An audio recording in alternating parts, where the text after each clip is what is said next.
Hello everyone, I am Mohit Bhatia and I welcome you all to this beautiful session of class 9 and 10 series. Today we are starting with our chapter number 2 of class 10 and the name of the chapter is Work, Energy and Power, and I do expect that all of us must have completed chapter number 1 force. भाई chapter number 1 force के सारे videos already recorded पड़े हैं, playlist है. जिन बच्चों ने force अभी तक नहीं देखा वो जाकर देख सकते हैं. लास्ट लेक्चर में हम लोगों ने लास्ट 10 इयर्स में आए हुए फोर्स के सारे क्वेश्चंस भी सॉल्व कर लिए थे एंड आई एक्सपेक्ट सारे कॉन्सेप्ट्स वहाँ पे कवर हो गए होंगे, सारी चीज़ें क्लियर हो गई होगी. आज का जो डिस्कशन रहेगा बच्चों वर्क से स्टार्ट होने वाला है. आज हम लोग एक चीज़ नया करने वाले हैं. हम लोग सेशन के एंड में ना एक असाइनमेंट भी लेने वाले हैं, जिन असाइनमेंट्स को सॉल्व करना है सारे बच्चों को, और जो व्हाट्सएप लिंक नीचे डिस्क्रिप्शन बॉक्स है उसमें सबको शेयर करना है. I will be checking it कि भाई कौन क्या कर रहा है, कैसा कर रहा है, नहीं कर रहा है. सो ये एक और एक सिंसियरिटी लाने के लिए हम लोग एक ट्राई कर रहे हैं भाई कि सब लोग जिस दिन जो वीडियो आ रही है उसी दिन देखें. अगर तुम लाइव नहीं देख पा रहे हो तो तुम बाद में देख लो, पर जिस दिन जो काम मिल रहा है उसी के दिन वो वाला असाइनमेंट करके तुम्हें सबमिट करना है. नियम बना के जिस दिन का असाइनमेंट है उसी दिन सबमिट करना है, ठीक है. सो इससे क्या होगा, एक रेगुलरिटी रहेगी. तुमने वीडियो देखा, संगे संग असाइनमेंट थोड़ी देर में किया, होमवर्क कंप्लीट, काम खत्म, टॉपिक लगभग क्लियर हो जाएगा, ठीक है. So let's start with our discussion on work, energy and power. Before we start with work, energy and power, we just need to know कि भाई हम लोग के स्कोप ऑफ सिलेबस में अकॉर्डिंग टू आईसीएसई क्या क्या है. दो अगर कोई सीबीएसई का बच्चा या फिर किसी भी और बोर्ड का बच्चा अगर ये वीडियो देख रहा है भाई, उनके लिए हम लोग जो कॉन्सेप्ट सीखने वाले हैं वो हर जगह वही है भाई, फिजिक्स नहीं बदलती है. बट स्कोप ऑफ सिलेबस में जो बात कर रहा हूं वो सिर्फ आईसीएसई के लिए एप्लीकेबल है. वर्क, एनर्जी एंड पावर का रिलेशन विद फोर्स, ये हम लोग का प्राइम कंसर्न रहेगा. Okay, definition of work, work की डेफिनेशन क्या होती है, मैथमेटिकल फॉर्मूला क्या होता है, अलग अलग एंगल पे वर्क का फॉर्मूला क्या रहेगा, एनर्जी का डेफिनेशन, एनर्जी का वर्क का रिलेशन, अलग अलग उनके यूनिट्स, आपस में रिलेशंस, पावर की डेफिनेशन, पावर के फॉर्मूला, पावर की units, types of energy, energy के आपस में रिलेशन, पोटेंशियल काइनेटिक आपस में कैसे रिलेट होते हैं विद एग्जांपल्स, और कुछ न्यूमेरिकल्स भी है यहां पर. ये सारी चीजें हम लोग इस पूरे चैप्टर में डिस्कस करने वाले हैं. Today we are going to start with the first segment, the very first segment of this chapter called work, right. So before we start with work, I do expect सारे बच्चे copy pen लेकर बैठ गए होंगे भाई, और सारा ध्यान, सारा फोकस बोर्ड पर होगा, ठीक है भाई. और मैं एक्सपेक्ट करता हूं जब हम लोग ये क्लासेस करते हैं एकदम इसे रियल क्लास की तरह लिया जाए और आसपास कोई भी तरह का डिस्टर्बेंस हो तो उसे हटा दिया जाए. तो let's start with a session on work. So first of all, work बोलने से क्या दिमाग में आता है पहले ये सोचा जाए. वर्क का मतलब होता है भाई, हम लोग वर्क बोलने से हम लोग बोलते हैं कि शायद हर चीज वर्क है. आई मीन इंग्लिश जैसे जब से हम लोग पढ़ रहे हैं, वर्ब से हम लोग वर्क को कंपेयर कर देते हैं ना. हम लोग बोलते हैं उठना, बैठना, खाना, पीना, चलना, सभी तो वर्क है. पर नहीं, in daily life activities, eating, reading, writing etcetera is not considered as work. मतलब अगर तुम्हें लग रहा है तुम खा के एहसान कर रहे हो, तुम खा के वर्क कर रहे हो, तो नहीं, ये बात गलत है, ये बात गलत है. खाना पीना is not work.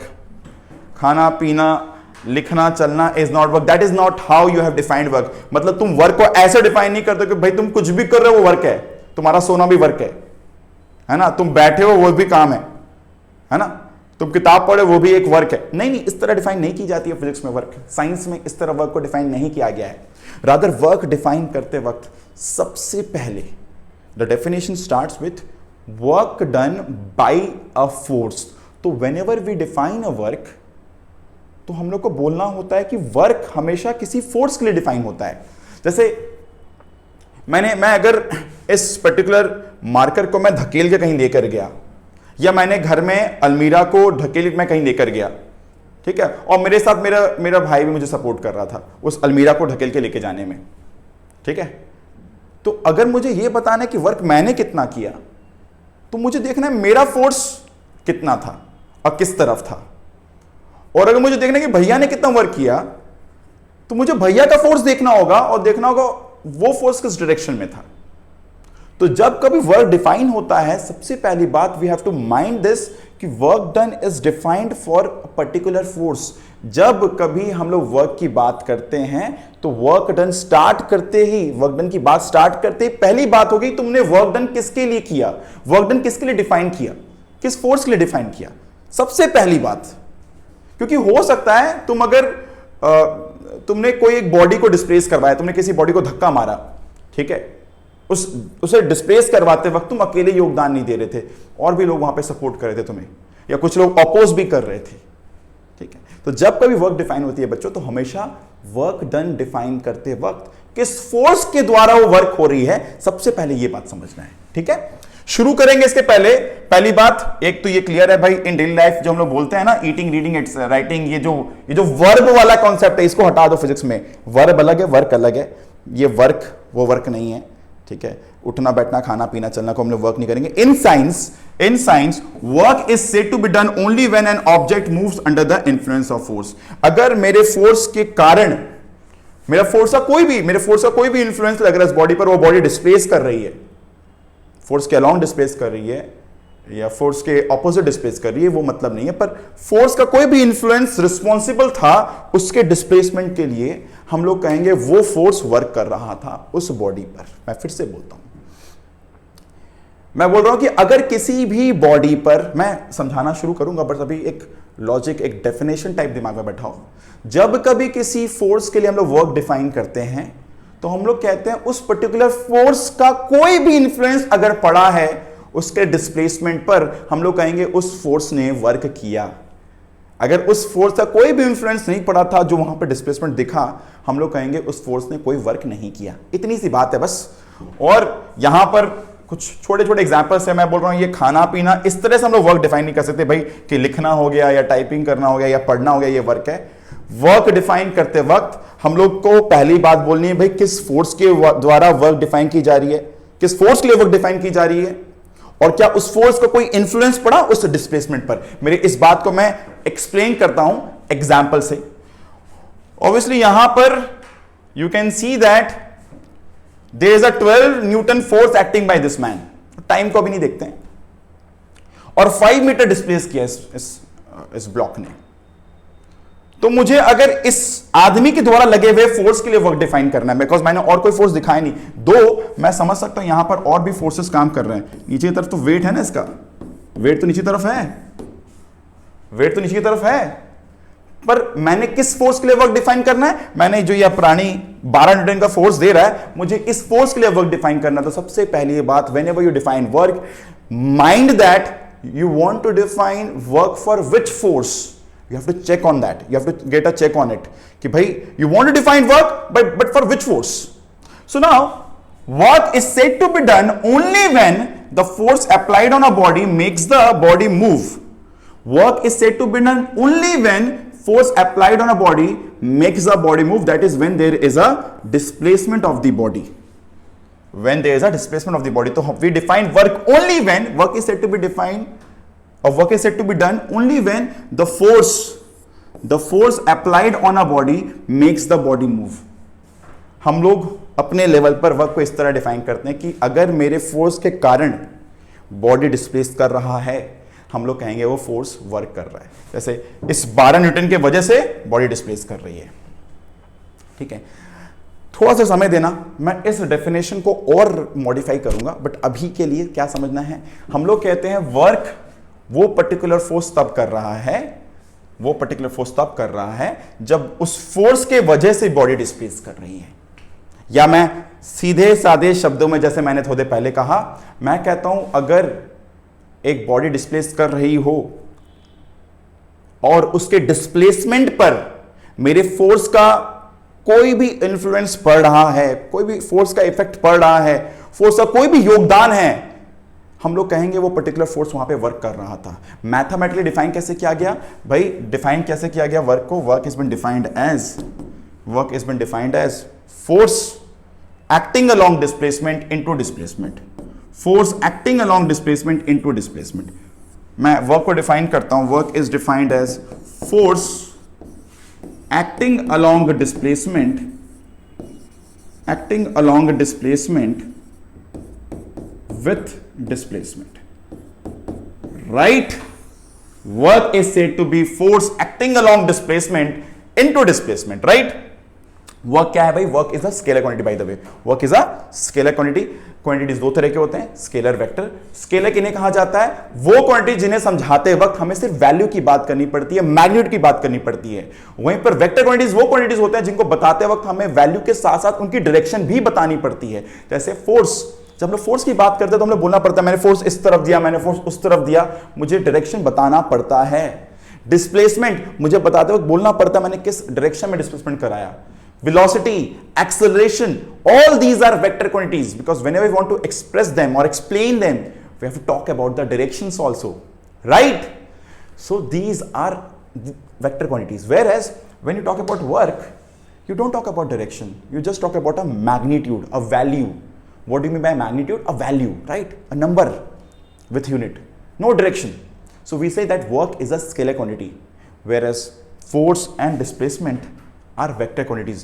So we'll talk about how we generate or create a scalar by multiplying two vector. हम लोग इसके बारे में बात करेंगे कि दो वेक्टर मल्टीप्लाई करके किस तरह एक स्केलर जन्म दे रहा है, क्या है, कैसे हो रहा है, सब समझेंगे। पर फिलहाल वर्क खाना पीना चलना फिरना नहीं है। वर्क सिर्फ तब होती है जब तुम किसी एक बॉडी की बात कर रहे हो और उस बॉडी को तुम डिस्प्लेस कर पा रहे हो और उस डिस्प्लेसमेंट में उस फोर्स का योगदान है जिस फोर्स के लिए तुम वर्क की बात कर रहे हो। मैं इस डेफिनेशन से भी ज्यादा प्रेफर करूंगा तुम लोग इस बात को दिमाग में खुद को समझाओ। मेंटली भले लिखने के लिए लिख सकते हो, पर मेंटली क्या समझाना है? अगर हम लोग कहते हैं कि पर्टिकुलर फोर्स के इन्फ्लुएंस में एक बॉडी डिस्प्लेस कर रहा है, हम लोग कहेंगे वो पर्टिकुलर फोर्स वर्क कर रहा है। हम लोग कह सकते हैं हमेशा जब कभी वर्क की बात करोगे तुम्हें पर्टिकुलर होना पड़ेगा तुम किस फोर्स के लिए वर्क की बात कर रहे हो। Whenever you talk about work done, you have to be very particular about work done by which force. अगर तुम वो क्वेश्चन नहीं लगाओगे ना work done by which force, तुम्हारी बातें अधूरी है, इनकम्प्लीट है, right? You have to talk about work done by the force. Now measurement of work, तो वैल्यू वाइज बात करना है। ये फॉर्मूला मैंने अभी दिखा दिया, work is equals to F into S. But पढ़ लेते हैं। The amount of work done depends on two factors, magnitude of the force and the displacement produced by the force. दो बातों पे मेरा वर्क डिपेंड करता है। मुझे जिस फोर्स के लिए वर्क डिफाइन करना है उस फोर्स की वैल्यू, मैग्नीट्यूड, और जितना वो बॉडी डिस्प्लेस किया उसकी displacement, that's it, right? So the amount of work, भाई डेफिनेशन सब लोग साथ साथ याद करेंगे, साथ साथ पढ़ते रहेंगे। The amount of work done by a force is equal to the product of the force and the displacement of the point of application of the force in the direction of the force. The amount of work done by a force, देखो definition शुरू होता है amount of work done by a force। तो the first thing you consider about, you talk about, you focus on is the work done by force। तो you have to be precise about work done by which force। तुम जब भी work done की बात कर रहे हो तुम्हें समझना होगा, तुम्हें बताना होगा कि तुम work done by which force, we are talking about which force. Obviously एक बॉडी को, जैसे मैंने एक अलमीरा का एग्जांपल दिया थोड़ी देर पहले, उसे धक्का मैं भी मारा था, मेरे भैया भी मार रहे थे, और उस अलमीरा पर ग्रेविटी भी अपना फोर्स दे रही थी। तो मुझे बोलना है, मुझे बताना होगा मैं वर्क डन बाय किस फोर्स की बात कर रहा हूं। Let's say I take a body, अगर ये फ्लोर पे ऐसा रखा हुआ है, ऑब्वियसली इस पे क्या क्या फोर्स काम कर रहे हैं? नीचे तरफ ग्रेविटी काम कर रही है, इसकी एक वेट होगी, है ना? वेट क्या है? mg। जमीन इसको ऑब्वियसली एक कॉन्टैक्ट फोर्स देकर रखे तभी तो ये ब्लॉक नीचे नहीं गिर रहा है। और मान लो मैं इस तरफ धक्का दे रहा हूं, एक और प्राणी जो इस तरह धक्का दे रहा है, तो ऐसे एक ब्लॉक या एक अलमारी या एक टेबल तुम उसे धकेल के लेकर जाना चाह रहे हो, दो आदमी एक संग धक्का दे रहे हैं, और ऑब्वियसली इसके संग संग वेट और नॉर्मल फोर्स भी है, तो चार फोर्स काम कर रहे हैं। तो जब कभी अब ये बॉडी डिस्प्लेस करेगी, तुम्हें क्लियरली बोलना पड़ेगा तुम वर्क डन F1 के लिए बोल रहे हो, या वर्क डन F2 के लिए बोल रहे हो, या वर्क डन नॉर्मल फोर्स के लिए बोल रहे हो, या वर्क डन वेट के लिए बोल रहे हो। नॉर्मल फोर्स समझ रहे हो ना, ये जो टेबल बैलेंस करके जो फोर्स दे रहा है, right? So whenever you define work, please mind this, it's the most important thing. हमेशा वर्क डिफाइन करते वक्त किस फोर्स के द्वारा वर्क की बात की जा रही है वो जरूरी है देखना। तुम बोल रहे हो कि भाई तुमने कुछ काम किया, यहां पर तुमने एक टेबल को हिला दिया, टेबल को मूव करा दिया, हाँ ये फिजिक्स वाली डेफिनेशन में जा रही है ना? फिजिक्स वाली डेफिनेशन में हमने क्या बताया था भाई, बॉडी को डिस्प्लेस कराओगे तब बोलना कि वर्क हो रहा है। ऐसे बैठे बैठे मत बोलो कि तुमने काम कर दिया ना। तुमने अगर एक बॉडी को धक्का मारा और बॉडी डिस्प्लेस कर गई, हां तुमने काम किया, पर हो सकता है उस टेबल को धक्का मारने में तुम्हारे साथ कुछ और लोग भी योगदान दे रहे होंगे, कुछ नहीं होगा तो वहां पे इस पे वेट भी काम कर रही है उसकी, तो यहां पे तो बहुत सारे फोर्स काम कर रहे हैं। उन बहुत सारे फोर्सेस में तुम जब वर्क की बात करोगे तुम्हें पर्टिकुलरली बोलना पड़ेगा तुम किसके द्वारा किए गए वर्क की बात कर रहे हो, किस फोर्स के द्वारा किए गए वर्क की बात कर रहे हो, बिकॉज यहां पर डिस्प्लेसमेंट तो एक ही हुआ है पर लगने वाले फोर्स बहुत सारे हैं यहां पर, right. So now the amount of work done by a force is equal to the product of force and the displacement of the point of application of the force in the direction of force। मैं इस बात को installments में समझाऊंगा। पहली बात मैंने पहला लाइन समझाया, amount of work done by a force. तो भाई हमेशा वर्क डिफाइन करते वक्त तुम्हें ध्यान रखना पड़ेगा तुम वर्क डन किस फोर्स के लिए डिफाइन कर रहे हो। नंबर 1 इज इक्वल टू, तो work is equal to by the particular force the product of force and displacement of the point of application force. तुम जिस पॉइंट पे धक्का मार रहे हो वो पॉइंट कितना मूव कर रही है, वो पॉइंट कितना मूव कर रही है, जिस पॉइंट पे तुम धक्का मारे वो पॉइंट कितना डिस्प्लेस कर रही है, ठीक है, वो होगा डिस्प्लेसमेंट। तुमने धक्का यहां मारा, हो सकता है वो नरम सा कोई गद्दा जैसा कोई बॉडी हो, तो वो पॉइंट ऑफ एप्लीकेशन तुमने अगर मूव, हो सकता है ना ये रिजिड बॉडी ना हो, नरम सा हो, तो तुम्हारा जिस पॉइंट पे तुम धक्का दे रहे हो वो धक्का वाला पॉइंट कितना मूव किया, तुम उसको डिस्प्लेसमेंट लेते हो, है ना। रिजिड बॉडी होगा तो पूरा ब्लॉक मूव करेगा, कोई सॉफ्ट सा बॉडी हो तो क्या होगा, वो जहां पे तुम धक्का मारो पॉइंट में तुम्हारा उंगली धंस जाएगा, है ना, right, your finger will penetrate through it. तुम्हारा पॉइंट ऑफ एप्लीकेशन कितना मूव करता है तुम्हें ये देखना है ध्यान से। So displacement of the point of application of the force in the direction of force, in the direction of force वाली बात को मैं आगे समझाता हूं। Work done is equals to force into displacement, but ये बात इनकम्प्लीट बात है, इसे आगे और डिटेल करते हैं, right. Let's proceed. It's not necessary a force causes displacement of body in its own direction, यही बात समझाना था भाई। If under some circumstances a force displaces a body in a direction other than the direction of force, then we can determine the amount of work done in two ways। भाई okay, ऐसी भी cases तो हो सकती है ना। चलो ऐसे केस पे बात करने के पहले, पॉसिबल है ना कि तुम एक ब्लॉक को लेते हो, तुम फोर्स इस तरफ लगा रहे हो, होता ना, तुम कोई भी सामान को इस तरह खींच के लेके जा रहे हो, तुमने एक चेयर लिया, तुम चेयर को इस तरह खींच के लेके जा रहे हो, है ना, तुम एक टेबल को इस तरह खींच के लेके जा रहे हो, तुम इस तरह नहीं खींच रहे हो, तुम एक एंगल पे हाथ को लेके जा रहे हो, right. You have a block kept here and you pulling it like this, right. So this angle से is theta. I have defined this what work done by a force or the amount of work done by a force is equal to, last वाला slide में जो definition था, ठीक है, amount of work done by a force is equal to the product of the force and the displacement of the point of application, displacement of the point of application of the force in the direction of the force। इसका मतलब हुआ कि अगर late से तुम force इस तरह दे रहे हो और तुम इस फोर्स के लिए वर्क डिफाइन कर रहे हो, पर तुम्हारी ब्लॉक इस तरफ मूव की, ये तुम्हारा डायरेक्शन है, ये तुम्हारा डायरेक्शन है, तुम्हें बड़े आराम से सहज से सोचना होगा कि इस फोर्स की वजह से क्या इस पर कोई असर पड़ा, क्या इस फोर्स ने इस डिस्प्लेसमेंट को सपोर्ट किया या अपोज किया।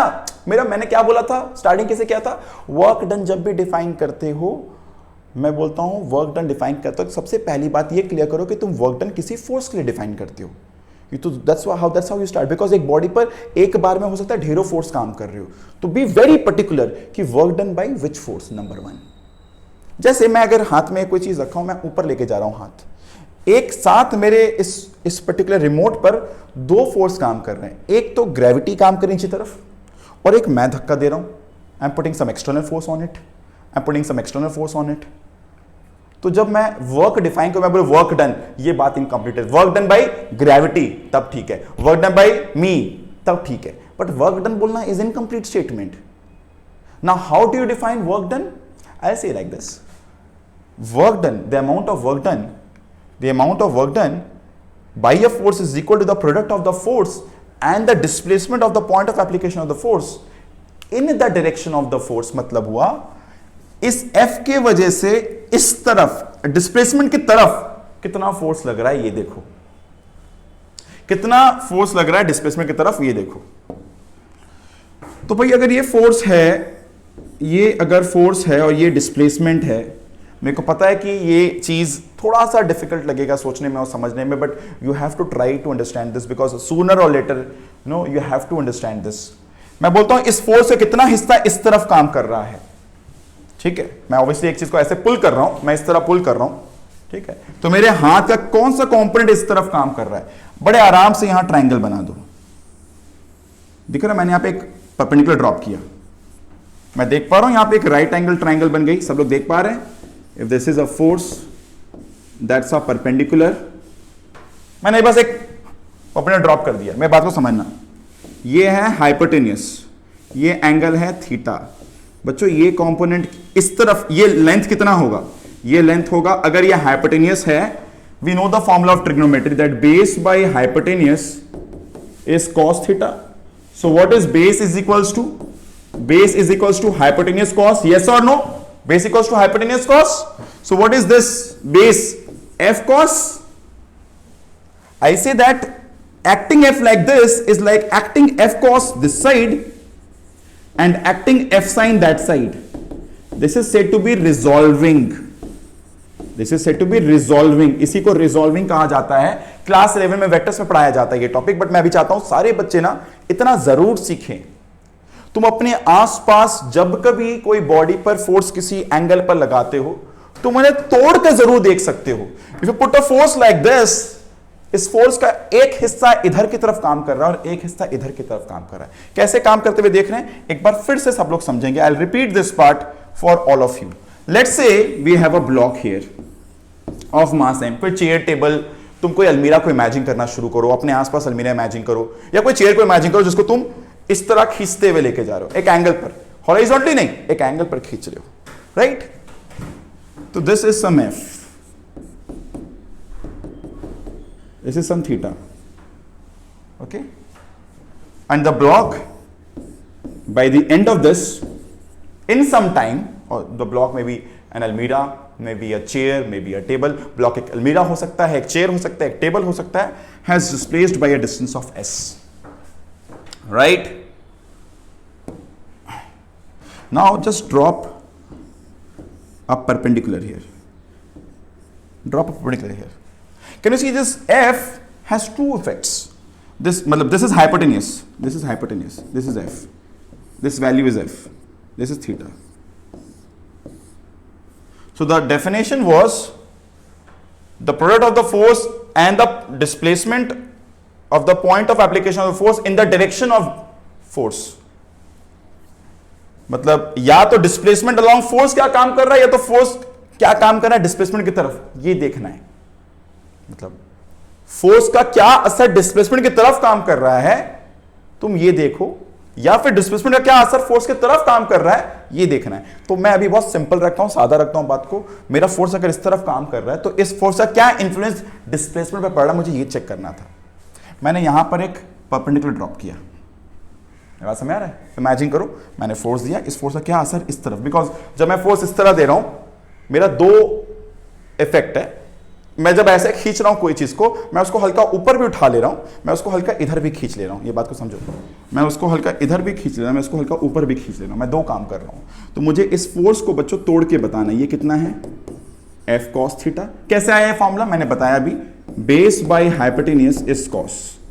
तो बेस क्या होगा, hypotenuse cos. So what is this base? F cos. What is this? F sin. Right? The effect along this is F cos. The effect along that is F sin. Yes or no? Great. So what is the F acting along S? F cos. What is this F sin doing? This vertical component. ये बस block को थोड़ा हल्का बना दे रहा है, ऊपर उठा दे रहा है। तुम अगर कोई भी चेयर को या रोलर को इस तरह खींचते हो, तो तुम्हारा जो फोर्स इस तरह लग रहा है, इसका एक कंपोनेंट उसको ऊपर उठा रहा है, एक कंपोनेंट उसको आगे खींच रहा है। कंपोनेंट समझ रहे हो, असर, effect. No, you break the effect of F along two lines like this and like that, and the definition of work is क्या, the amount of work done by a force is equal to the product of force मैं मेरा definition, the product of force acting along displacement with displacement, या फिर जो पीछे मैंने definition लिखा, product of the force and displacement, product of force and the displacement of the point of application of the force in the direction of force. So it's like the work done is F cos theta into S or Fs cos theta. So now you define it as F cos theta into S, or you define F into S cos theta, और you define F S cos theta, फर्क नहीं पड़ता। तो F cos theta का मतलब हुआ कि F का कितना असर एस की तरफ पड़ रहा है, इनटू एस कर रहे हैं, ठीक है ना। एफ का कितना इफेक्ट एस की तरफ पड़ रहा है, इनटू एस कर रहे हैं, और F into S cos theta का मतलब हुआ कि एस का कितना असर एफ की तरफ पड़ रहा है, इनटू एफ कर रहा है। मुझे लगता है ये लोग, कुछ लोग अगर इस पे कंफ्यूज हो रहे हैं, तो बस तुम इतना जान के रख लो कि ये फॉर्मूला है तुम्हारा, ये right, F cos theta into S or Fs cos theta is the formula for work done. That's the general formula for work done. That's the general formula for work done. आने वाले time में तुम यही formula को समझने वाले हो, ठीक है भाई। I hope you understand this now. So I'll just write down this, that the work done in general is defined as F into S into cos theta. बच्चों, where theta is the angle between F and S. अब एक बात समझो, अगर F और S vector quantity नहीं होता तो ये एंगल की बात तुम नहीं कर पाते। You would have never talked about this angle, right? Since F and S have some angle between them, that's why you talk about this Fs cos theta. अरे भाई, मुझे पता है ना ब्लॉक डिस्प्लेस इस तरफ हो रही, मैंने बताया ना एरो, मैंने बताया ना F इधर काम कर रही है, then only you can see this angle. What is this theta? This is the angle between force and displacement. This is the angle between force and displacement. Yes or no? So again, let's read. It's not necessary, जरूरी नहीं है कि force और displacement हमेशा एक ही line पर काम करे। It's not necessary force cause displacement of a body in its own direction. जरूरी नहीं कि फोर्स के डायरेक्शन में ही बॉडी डिस्प्लेस करे, फोर्स इधर काम करे, बॉडी इस तरफ डिस्प्लेस करे, ऐसा भी पॉसिबल है ना। If under some circumstance a force displaces a body in a direction other than the direction of force, जैसे ये एग्जांपल हुआ, we can determine the amount of work done in two ways. क्या है? By finding the component of displacement of body in direction of force, or by finding the component of force in the direction of displacement. तो मैंने क्या किया, force और component S की तरफ क्या है, F into cos into S. कैसे समझ में आया? परपेंडिकुलर ड्रॉप करो यहाँ पर, परपेंडिकुलर ड्रॉप करो यहाँ पर, और see what is this? This is like the base of this. If this is hypotenuse, this is the base. So base is F cos theta into S. Right? Now we have the next example for us to understand. मैं एक एक करके मैं work के सारी बात को एक एक करके अनफोल्ड कर रहा हूं, but the general formula that we have learned till now and right now, and that is the general formula, work is equals to F into S into cos theta. ध्यान से एक बात याद रखना, कुछ बच्चों को ना एक मिसकंसेप्शन भी हो जाता है कभी कभार कि तुमने एक, मान लो तुम घर पर कैरम खेले या फिर तुमने किसी बॉडी को झटके से एक धक्का मारा, तुम्हारा वर्क तभी तक काउंट हो रहा है, तुम वर्क की बात तब तक कर रहे हो जब तक तुम्हारा फोर्स अप्लाई हो रहा था बॉडी पर। तुमने धक्का मार के तुम अपना हाथ हटा दिए और तुम बोलोगे बॉडी चल रही है, तो तुम क्या वर्क कर रहे हो ना, तुम्हारा फोर्स लगना बंद हो गया। जब तक तुम्हारा फोर्स उस डिस्प्लेसमेंट को इन्फ्लुएंस कर रहा था, तो तुम्हारा फोर्स इनटू उस दौरान जो डिस्प्लेसमेंट हुआ, that is the work done. मतलब in general I say like this, कि जब कभी तुम एक बॉडी को धक्का मारते हो, जब तक मारे तब तक ठीक है, तुम जैसे अपना हाथ हटा दिए, तुम्हारा वर्क काम करना बंद कर गया। तुमने एग्जांपल लो, कैरम को तड़ से मारा, कैरम बोर्ड खेल लो, कैरम को तड़ से मारा, एक स्ट्राइकर को तड़ से मारा, तो जब तक तुम्हारी उंगली की उस पर कॉन्टैक्ट थी, तब तक में जो डिस्प्लेसमेंट हुआ, तुम ऑब्वियसली जब मारे तो वो भी डिस्प्लेस हो रही है, तुम्हारी फिंगर जब तुम इस तरह मार रहे हो तो वो डिस्प्लेस हो रही है संग में, तो तुम्हारा उस समय जो फोर्स लगा और जब तक वो डिस्प्लेस हुई, वो फोर्स इनटू वो displacement is the work done bye you. तुम्हारा हाथ कॉन्टैक्ट छोड़ते ही तुम्हारा वर्क डन काम करना बंद। यह मत सोचना कि अब वो चल रहा है तो मेरे वजह से चल रहा है, तो हाँ हम काम कर रहे हैं अभी भी। जब तक फोर्स दे रहे थे तब तक काम कर रहे थे, तुमने फोर्स देना बंद किया, तुम्हारा हाथ हट गया, भले वो बॉडी डिस्प्लेस कर रही है, you are not doing work any more. Will talk about this with more detailed and better way later on. So let's have some example where by finding the component of displacement along the force पे बात कर रहे हैं. भाई हम लोग का force मान लो इस तरफ लग रहा है, ये फोर्स इस तरफ लग रहा है, फोर्स लगातार एक ब्लॉक है, उसे फोर्स इस तरफ लग रहा है, and body is climbing up, body is climbing up. So we have two things, इधर ये जो मेरा बॉडी डिस्प्लेस इस तरह कर रहा है, and obviously this angle is theta. So इधर you write that this is S, this is the displacement, but force is like this. So what is the displacement acting along this line, along the force? So this is S cos theta. ये अगर S है, दिख रहा है, ये अगर hypotenuse है तो ये base है, और मेरा force इसी direction में काम कर रहा है, force acting this way, right? I'll repeat. Now if you have a block somewhere here and your force acts like this, तो फोर्स अगर इस तरफ काम कर रहा है तो डिस्प्लेसमेंट अगर ऐसे है तो what is the displacement acting this way. तो अगर ये हाइपोटेनियस है तो what is the base, hypotenuse cos. तो F into S cos is the work done. मतलब हम लोग ने फोर्स को नहीं तोड़ा, डिस्प्लेसमेंट को रिजॉल्व किया, right. Whereas you may have the other case also.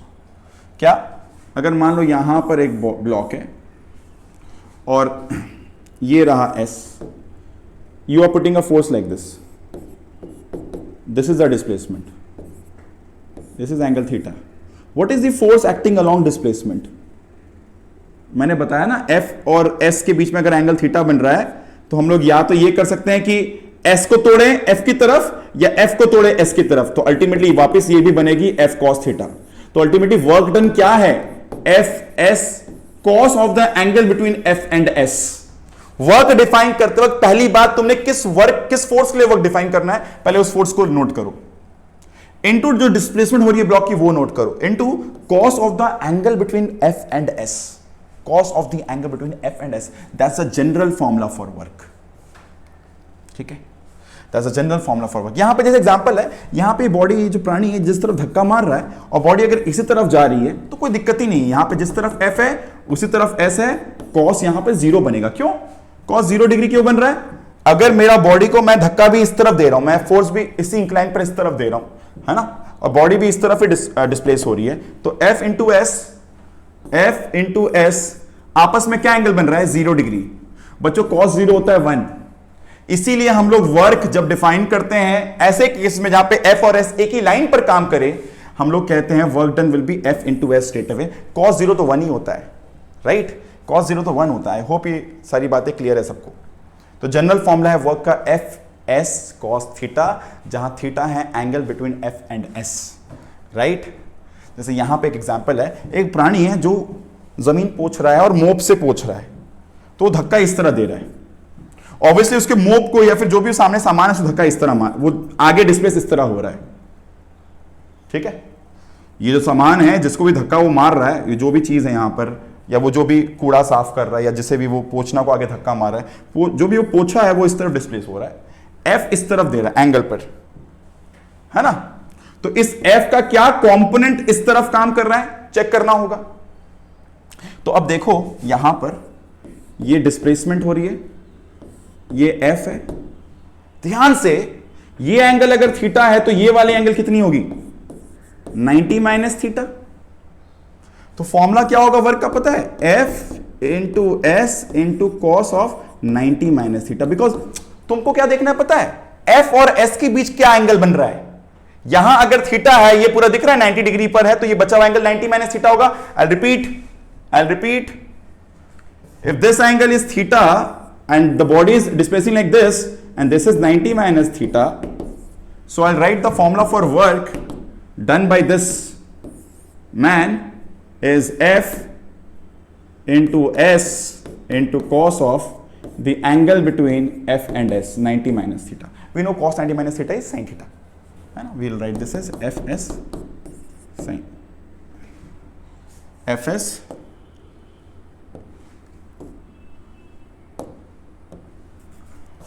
F S sine theta हो जाएगा। So please don't bother like this कि भाई सर यहां साइन थीटा कैसे हो गया, नहीं, फॉर्मूला में भी F into S cos theta ही है, बट ये theta is the angle between force and S, force and displacement, right again that's what I talked about, right, that's what I talked about. इधर displacement मत तोड़ो, और ये force जो है ना, ये एंगल अगर थीटा बन रहा है, what is the component force acting along this, F cos theta into S. What is the component force acting along this, F cos. मतलब याद कर लो इस तरह, अगर फोर्स है, ये डिस्प्लेसमेंट और एंगल थीटा बन रहा है, तो व्हाट इज द फोर्स का component acting along displacement, F cos, right. And that's how you understand कि अच्छा इस फोर्स का कितना असर इस तरफ काम कर रहा है, F cos. If that is F and that is the displacement, let's say, तो what is the effect of F acting along this? What is the effect of F acting along this? Right? F cos is the effect acting along this. Right? So we have few examples here when theta is 0 degree. Theta 0 degree मतलब कब? हम लोग जो formula देख रहे हैं work का equals to F into S, और cos 0 हो रहा है। 0 कैसे हो रहा है यहाँ पे चेक करते हैं बच्चों। ये एग्जाम्पल को देखते हैं, ये नीचे गिर रहा है, सीधा नीचे गिर रहा है। तो ग्रेविटी की नजर से अगर मैं बात करूं इस क्वेश्चन में, वर्क डन बाय ग्रेविटी, तो gravity is acting downward, gravity is acting downward, और let's say this height is some h, so mg into h into cos 0 is the work done by gravity. So whenever you define work, the first thing first you have to mind is work done by which force. Here, let's say we talk about work done by gravity. So gravity acting is downward. Gravity acting downward. So what is the force of gravity? mg. What is the displacement? h. And force and displacement are in the same direction, same line. So cos 0. So mg is the force into displacement is h into cos 0 matlab 1. So the answer will be mgh is the work done by gravity here in this case. Right? Theta is 0. Here this guy is like trying to build up the body, बेचारा body बनाना चाह रहा है। तो जब wait नीचे आ रहा है, जब वेट नीचे आ रहा है, तो ग्रेविटी और ये डिस्प्लेसमेंट दोनों के बीच में 0 डिग्री की एंगल बन रही है। ठीक है, अगर तुम बात करते हो वर्क डन बाय ग्रेविटी की, पर जब ये प्राणी ऊपर लेके जा रहा है, इसी डंबल को या इसी वेट्स को जब ऊपर लेके जा रहा है, देखो उस समय ग्रेविटी नीचे काम कर रही है पर डंबल ऊपर जा रहा है, तब एंगल 0 डिग्री नहीं बन रहा है। तो जब कभी तुम वर्क की बात करो, तुम पहले बोलो कि work done by which force. अगर मैं बात करता हूं मैं ऊपर लेके जा रहा हूं, मुझे बात करना वर्क डन बाय मी, तो जब मैं ऊपर लेके जा रहा हूं, जैसे मान लो मैं इसको ऊपर लेके जा रहा हूं, तो work done bye me is what, force and displacement is in the same direction, है ना। कितना फोर्स दे रहा हूं मैं, लगभग जितना इसका वजन है, ताकि मैं उसको ऊपर उठा लूं, whatever is the weight of this, right. So what is the weight, mg, and what is the displacement, say h. So work done by this guy while lifting this up is mgh. Work done by this guy while lifting this up is mgh. So whenever you talk about work done, first thing first, work done by which force you have to be precise about. तुम्हें बहुत जरूरी है ये समझना कि तुम work done किस force के लिए बात कर रहे हो, उसके बाद आगे की बात करना, ठीक है। Right. Now, when theta is 90 degree, so let's say the ball is circulating like this. Okay. So you can see that force is always like this, and the ball has a tendency to move like this. So force and displacement, they are at perpendicular angle. Last chapter मैंने बताया था circular motion में जो tendency of motion होता है circular motion में tangential होता है, राइट। यहां पर देखो ये ब्लॉक है, ये ब्लॉक लेकर जो प्राणी जा रहा है, ये मूव कर रहा है बेचारा खुशी खुशी में, इसको लग रहा है बहुत काम कर रहा है, पर देखो यहां ग्रेविटी काम कर रही है नीचे तरफ, या ये आदमी भी फोर्स दे रहा है ऊपर की तरफ, पर डिस्प्लेसमेंट हो रहा है ब्लॉक का इस तरफ। देखो मैं अगर work done by this man करूं, ये work done by this man, ये मैन क्या कर रहा है, इसको ऊपर की तरफ फोर्स दे रहा है, पर जा रहा है आगे की तरफ, तो ये फोर्स के वजह से क्या बॉडी डिस्प्लेस कर रही है, मैं बोल रहा हूं फोर्स काम कर रहा है ऊपर की तरफ पर बॉडी जा रही है इस तरफ, तो क्या इस फोर्स के वजह से डिस्प्लेसमेंट हो रहा है, ये फोर्स ऊपर काम कर रहा है पर बॉडी जा रहा है इस तरफ, क्या ये फोर्स का असर इधर पड़ रहा है? देखो मैंने बताया था लास्ट टाइम जब फोर्स इस तरह काम कर रही थी तो इसका एक कंपोनेंट इधर की तरफ था, कंपोनेंट था, यस और नो, एक कंपोनेंट था। पर जब फोर्स इस तरह काम कर रही है सब कोई भी कंपोनेंट इस तरफ काम नहीं कर रहा है। क्या ये बात सब बच्चे समझ पा रहे हैं? एन ऊपर है या फिर ग्रेविटी इस तरफ काम कर रही है mg, पर बॉडी इस तरफ जा रही है। क्या इस ग्रेविटी का कोई भी असर, मैं फॉर्मूला वाइज आगे बात करूं, पर क्या ग्रेविटी कोई भी असर इस तरफ काम कर रहा है? नहीं। तो ये एग्जांपल लो, हम लोग अगर एक सर्कुलर मोशन कर रहे हैं या फिर अर्थ अगर रिवॉल्व कर रहा है सन के अबाउट और हम लोग बोलेंगे वहां पर जो ग्रेविटेशनल फोर्स है क्या वो वर्क कर रहा है? हम लोग बोलेंगे वर्क नहीं कर रहा, बिकॉज वर्क का फॉर्मूला होता है F into S into cos theta. यहां पे थीटा इज 90 एंड cos 90 की value, I hope all of you know that value of cos 90 is 0, तो 0 into anything is 0, that is work done, that is work done. मैं अभी तक unit पर बात अगर नहीं कर रहा हूं तो यूनिट हम लोग लिख सकते हैं F is newton, S is metre, so newton metre अभी के लिए लिख सकते हैं। मैं बात करता हूं न्यूटन मीटर को क्या लिखते हैं, आगे आता हूं मैं उस पर। फिलहाल ये बात क्या समझ में आ रही है भाई सबको? Work done is given as Fs cos theta, where theta is the angle between force and displacement. जैसे यहां पे एक और प्राणी है भाई, अगर ग्रेविटी इस तरह काम कर रही हो, ये प्राणी इस तरह मूव कर रहा है, दीवार में धक्का मारा है, बॉडी बना रहा है भाई, सारे पीछे भी जिम वाला एक प्राणी था, यहां पे एक जिम वाला प्राणी है, ये इस तरह डिस्प्लेस कर रहा है, इस तरह डिस्प्लेस कर रहा है, पर फोर्स इस तरह काम कर रहा है। तो work done by this force is 0, because इस फोर्स का कोई भी असर इसके तरफ नहीं जा रहा है। मेरी बात सबको समझ में आ रही है कि नहीं आ रही है? बात समझो, वर्क डन सिर्फ तब डिफाइन होती है जब मेरे उस फोर्स के कारण बॉडी डिस्प्लेस करे, फोर्स का कोई भी इंफ्लुएंस पड़े डिस्प्लेसमेंट पर। जब कोई इंफ्लुएंस ना पड़े तो वर्क डन नहीं हो रहा होगा, यस और no? So work done by the force of gravity, तो I have defined you this is term to be, this is said to be zero work, इसी को लोग कहते हैं zero work। पीछे वाले को जो हम लोग कर रहे थे, क्योंकि 0 डिग्री बन रहा था, फोर्स के अलॉन्ग बॉडी डिस्प्लेस कर रही है, हम लोग इसको एग्जांपल देते हैं पॉजिटिव वर्क का। मतलब वो पर्टिकुलर फोर्स, मैं वर्क को अगर थोड़े से और अच्छे तरीके से बोलूं तो वर्क एक ऐसी क्वांटिटी है जो पर्टिकुलर फोर्स के लिए डिफाइन की जाती है। वो ये बताती है कि वो पर्टिकुलर फोर्स वहां हो रहे मोशन को सपोर्ट कर रहा था या अपोज कर रहा था। अगर वर्क डन पॉजिटिव आती है, हम लोग कहते हैं वो पर्टिकुलर फोर्स वहां होने वाले, जो वहां पे डिस्प्लेसमेंट हो रही थी, उसको सपोर्ट कर रहा था। अगर वर्क डन 0 आती है, मतलब वो पर्टिकुलर फोर्स उस होने वाले डिस्प्लेसमेंट को ना तो सपोर्ट किया ना अपोज किया, जो भी वहां पे डिस्प्लेसमेंट हुई इस ब्लॉक पर।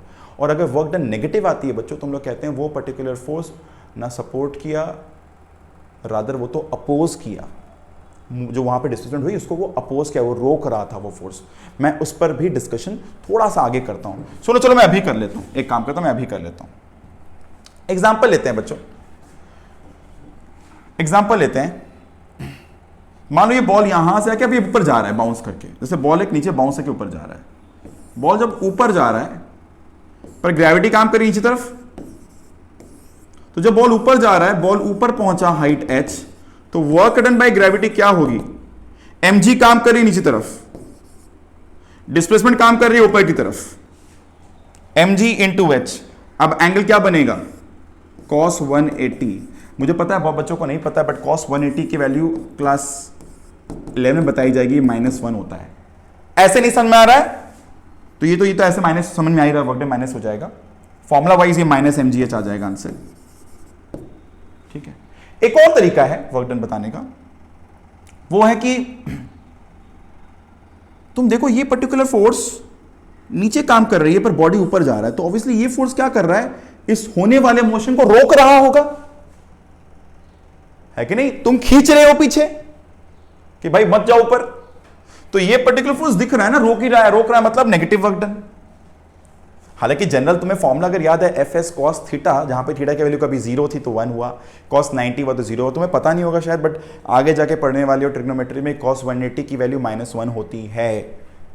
तुम्हारा जो दुनिया ना वो थीटा <90 में टिका हुआ, वो थीटा 90 से बड़ा पर जब जाओगे तो समझ में आएगा थीटा की वैल्यू कुछ भी हो सकती है। cos 180 की वैल्यू -1 होती है, तो इसलिए work done by gravity -mgh होती है, right? So I hope you understand कि F into S into cos theta is the general formula for work done, whereas this F work done is always defined for a particular force. और ये work done ये major करती है कि भाई वो particular force उस मोशन को सपोर्ट कर रहा था कि अपोज कर रहा था कि क्या कर रहा था. सपोर्ट करेगा तो वर्क डन पॉजिटिव आएगा, अपोज कर रहा तो वर्क डन नेगेटिव आएगा, और नहीं कुछ नहीं कर रहा है, कोई इंफ्लुएंस नहीं डाल रहा है तो वर्क डन जीरो आएगा. तो वर्क डन तीन तरह का होगा, positive, negative, zero. Positive, negative, zero. अगर सारे बच्चे सारी बातों को ध्यान से सुन रहे होंगे तो मैं एक्सपेक्ट करता हूं सब लोग सब कुछ समझ चुके होंगे. और अगर सारी बातें समझ में आ रही है भाई, किताब को खोल के देखते जाओ क्या क्या लिखा हुआ है, वो सारी बातों को टिक मारते जाओ साथ साथ. ठीक है. तो work done by force of gravity is the same whether the body comes down from a certain height using a stair or goes up using a lift. मतलब ये बात को ना मैं थोड़ा सा ताल्लुकात नहीं रखता हूं, मैं इस पर बात नहीं कर रहा हूं, मैं इस बात पे थोड़ा सा रोकता हूं. मैं बोलता हूं जब कोई बॉडी नीचे आए, सीधी नीचे आए या सीढ़ी से नीचे आए, या तो सीढ़ी से नीचे आए, मैं कहता हूं अल्टीमेटली वर्क डन mgh ही रहेगा. ये बोलना चाह रहा हूं मैं सीधा बॉडी को नीचे लाऊं या एक कोई भी रास्ता से नीचे लेकर आऊं, फोर्स तो नीचे mg ही काम कर रहा था, और नेट डिस्प्लेसमेंट, देखो डिस्प्लेसमेंट की बात हो रही है, नेट डिस्प्लेसमेंट वो तो h ही है, तो work done by gravity will be mgh only. Right. Now what is the SI unit of work by the वे, मैंने अभी तक इस पे बात नहीं की. जब हम लोग आंसर लिख रहे थे ना तो हमें हमेशा आंसर जूल्स में लिखना पड़ता है. Joule is the SI unit. How do define? Work is equals to F into S. Cos theta का तो कोई यूनिट होता नहीं है, चलो ठीक है इसको हटाओ. F is 1 Newton into meter is 1 joule. So 1 joule is 1 Newton into meter. हालांकि न्यूटन मीटर एक यूनिट था जो मोमेंट ऑफ फोर्स के लिए भी था. तो यूनिट वाइज देखा जाए, डायमेंशनली देखा जाए तो मोमेंट ऑफ फोर्स का डायमेंशन और वर्क का डायमेंशन एक जैसा है. वहां पे याद है फॉर्मूला था torque is equals to force into perpendicular distance, पर वहां पे अलग क्वांटिटी था, ये अलग तरह क्वांटिटी है. वर्क अलग चीज मेजर करती है ना, और टॉर्क अलग चीज मेजर करती है. तो आई होप ये बात सबको क्लियर है. तो 1 joule of work is said to be done. तो 1 जूल क्या होगा? अगर 1 न्यूटन का फोर्स एक बॉडी पर लगे और 1 मीटर का वो डिस्प्लेसमेंट प्रोड्यूस कर दे, हम लोग कहेंगे वहां पर उस फोर्स ने 1 जूल का वर्क किया. मैं फिर से बोलता हूं, 1 joule of work is said to be done when a force of 1 newton, देख रहा है 1 इज इक्वल्स टू 1 into 1 है ना. तो 1 joule of work is said to be done, definition याद करो संग में. 1 joule of work is said to be done when a force of 1 Newton displaces a body through a distance of 1 meter in its own direction. तब कहेंगे positive 1 joule का work हुआ. जिस तरफ फोर्स लग रहा है उस तरफ ही, जिस तरफ फोर्स लग रहा है, जिस तरफ फोर्स लग रहा है बॉडी उस तरफ ही 1 मीटर डिस्प्लेस की, तो हम लोग कहेंगे यहां पे इस फोर्स ने 1 जूल का काम कर दिया. ऑब्वियसली फोर्स अगर इस तरह लग रही है और बॉडी उल्टा जा रहा है तो हम लोग बोलेंगे नेगेटिव वर्क हो रहा है. फोर्स लग रही है इस तरफ है ना, पर बॉडी नीचे जा रही है, हम लोग कहेंगे यहां पे जीरो वर्क हो रहा है. तो इसलिए बोला गया ध्यान से कि जिस तरफ फोर्स लग रही है बॉडी उसी तरफ अगर 1 मिनट डिस्प्लेस करे, हम लोग कहेंगे वहां पे 1 जूल का वर्क हुआ. Right. Now what is 1 kilo? Kilo मतलब होता है 10 to the power 3. मैंने बताया है, क्लास 9 के बच्चों को भी मैं बता रहा हूं. किलो मतलब 10 to the power 3, मेगा मतलब 10 to the power 6. तो मेगा हटाओ 10 to the power 6 लगाओ, किलो हटाओ 10 to the power 3 लगाओ, गीगा मतलब 10 to the power 9. तुम जूल को जूल ना लिख के कैपिटल जे लिख के प्रेजेंट कर सकते हो, बिकॉज साइंटिस्ट के नाम पर है ना. तो जब भी कोई यूनिट साइंटिस्ट के नाम पे बनता है तो वहां पे कैपिटल लेटर उसके इनिशियल को लेकर यूनिट बनाया जाता है. जैसे न्यूटन का कैपिटल एन यूज किया गया, जूल का कैपिटल जे यूज किया गया. तो you'll right 10 to the power 3 J, 10 to the power 6 J, 10 to the power 9 J. Right. तो मैं आ रहा बात. सीजीएस यूनिट क्या है? इट इज अर्ग. अर्ग. और how do you define now this? Work is equals to F into S. तो 1 erg is equals to 1 dyne into 1 centimeter. That's the CGS unit of force and displacement.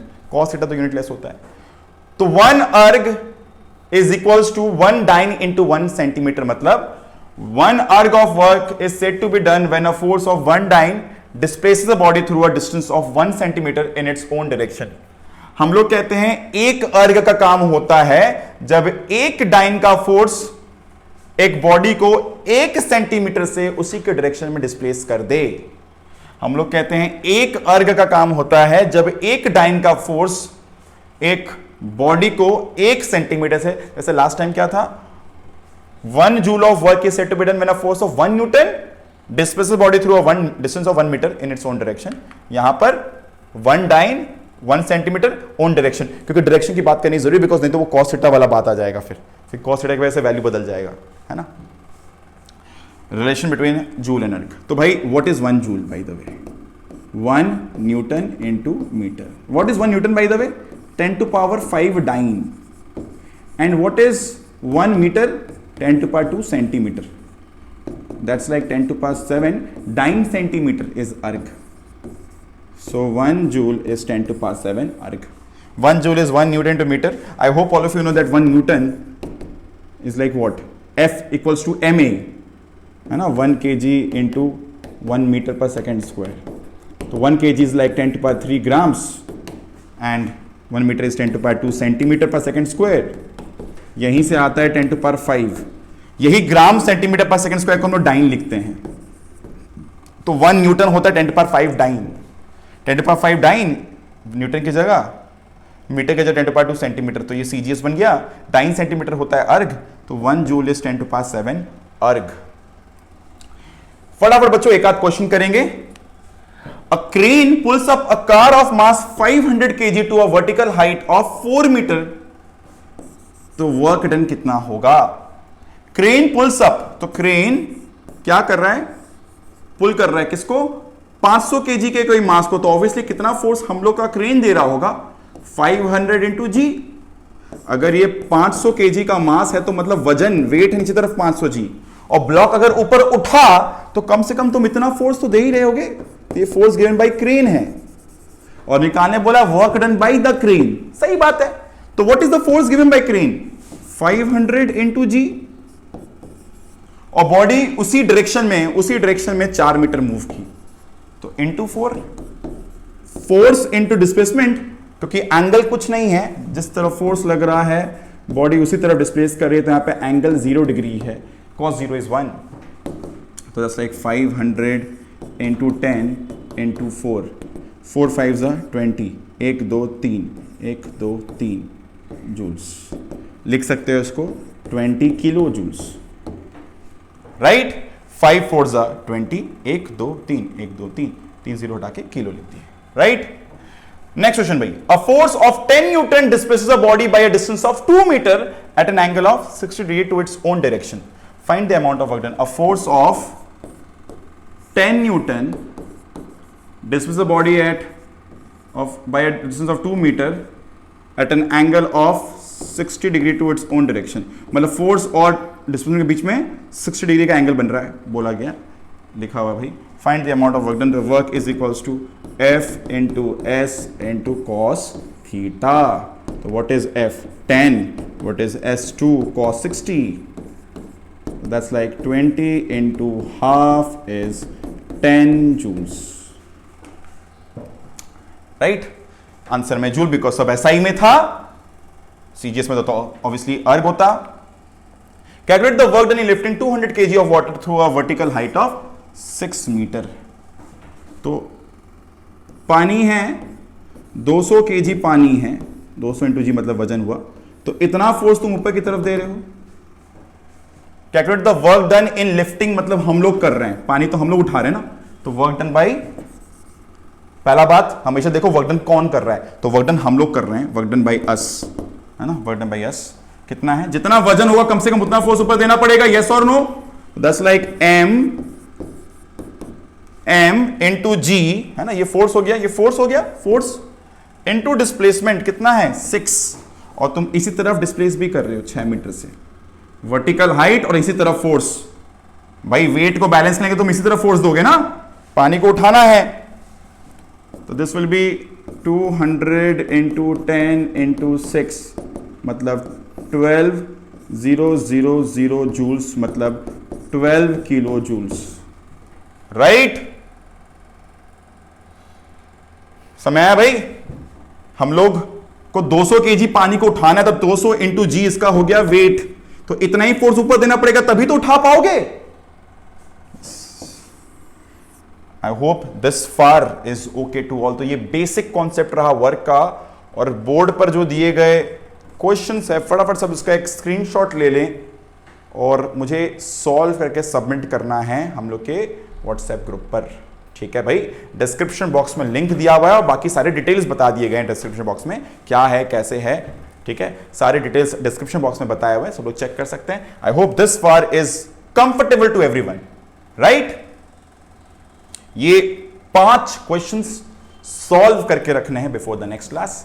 I hope आज की सारी बातें सबको बढ़िया समझ में आई होगी। This was all about the basics of work. We just got through the basic idea of what is work actually, है ना। हम लोग कुछ बेसिक समझे वर्क के बारे में, वर्क क्या होती है। यहां पर मैंने बताया था कि भाई अब देखो जैसे यहां पे वर्क डन कितना हो रहा है, 12 इंटू 5 मतलब 60 जूल्स। मैं उसमें सॉल्व नहीं किया बिकॉज मैंने यूनिट नहीं बताया था, मुझे गलत लगता है मैं बिना यूनिट के अगर बात करूं तो we understood that this is not work.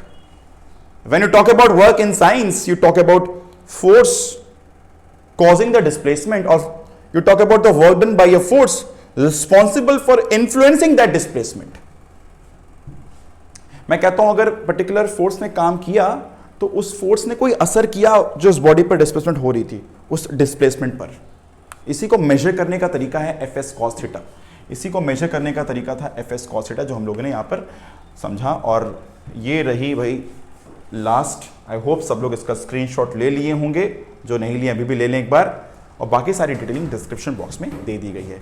This much for today, will continue with our discussion of work, energy and power. ठीक यहीं से अगले सेशन को कंटिन्यू करने वाले हैं। मैं एक्सपेक्ट करता हूं यहां तक की सारी बातें सब बच्चे समझ के रखें।